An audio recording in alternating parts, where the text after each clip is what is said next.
분묘기지권 vs 토지소유권. 분묘관리 20년 토지소유권 시효 취득될까? 다른 사람의 토지에 분묘를 설치하고 오랫동안 관리했다고 해서 그 토지 전체에 대한 소유권을 취득할 수 있을까? 대법원은 단순히 분묘를 설치하고 관리했다는 사실만으로는 토지 전체에 대한 취득 시효가 인정될 수 없다는 판결을 내렸다. 이는 분묘기지권의 범위와 토지 소유권 취득의 경계를 명확히 한 의미 있는 판결이다. 이 사건 토지는 1917년 소의 이명의로 사정된 미등기 임야였다. 원고의 할아버지 소의 3가 1967년 사망하자 원고의 아버지 소의 1가 그 무렵 이 사건 토지에 분묘를 설치하여 관리해왔다.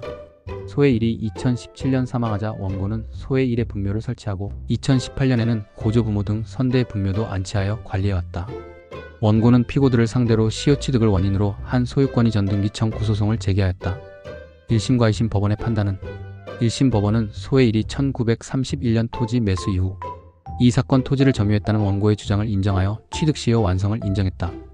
2심 법원은 1심과 달리 1931년 토지 매수 사실은 인정하지 않았다. 그러나 소의 1이 분묘를 설치하고 관리해온 사실만으로도 20년 이상 토지를 평온, 공연하게 점유했고 소유의 의사도 추정된다고 보아 2017년 4월 18일에 취득 시효가 완성되었다고 판단했다. 대법원의 판단은 분묘 설치와 관리만으로는 토지 전체에 대한 소유 의사를 추정할 수 없다며 원심을 파기하고 사건을 원심법원으로 환송하였다.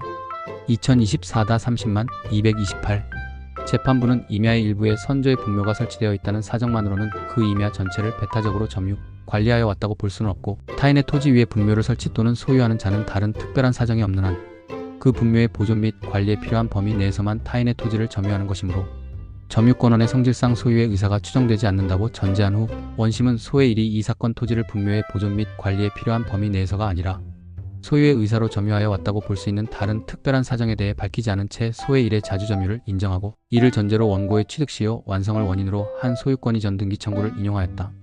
이러한 원심 판결에는 자주점유의 추정에 관한 법리를 오해하여 판결에 영향을 미친 잘못이 있다고 판단하였다. 이번 판결은 크게 세 가지 측면에서 그 의의를 찾아볼 수 있다. 우선 분묘기지권의 범위를 명확히 했다는 점이고 대법원은 분묘가 설치된 토지에 대한 점유권이 분묘의 보존 및 관리에 필요한 범위로 한정된다는 점을 분명히 했다. 이는 임야 전체에 대한 배타적 점유관리와는 명확히 구별되는 개념이라는 점을 확립한 것이다. 두 번째로 자주점유 추정의 제한 기준을 제시했다는 데 의의가 있다. 대법원은 단순히 분묘를 설치하고 관리했다는 사실만으로는 토지 전체에 대한 자주점유가 추정되지 않는다고 보았다. 자주점유를 인정받기 위해서는 이를 넘어서는 다른 특별한 사정이 반드시 입증되어야 한다는 것이다. 마지막으로 취득시효의 인정 요건을 보다 구체화했다는 점이다.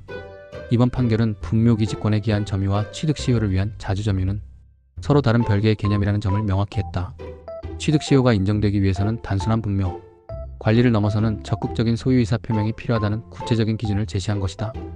분묘기지권과 토지소유권 취득의 관계를 명확히 한 의미 있는 판결이다. 단순히 분묘를 설치하고 관리했다는 사실만으로 토지 전체의 취득 시효를 인정하는 것은 토지 소유권을 지나치게 제한하는 결과를 초래할 수 있다. 다만 향후 실무에서는 특별한 사정의 판단 기준에 대한 구체적인 지침이 필요할 것으로 보인다.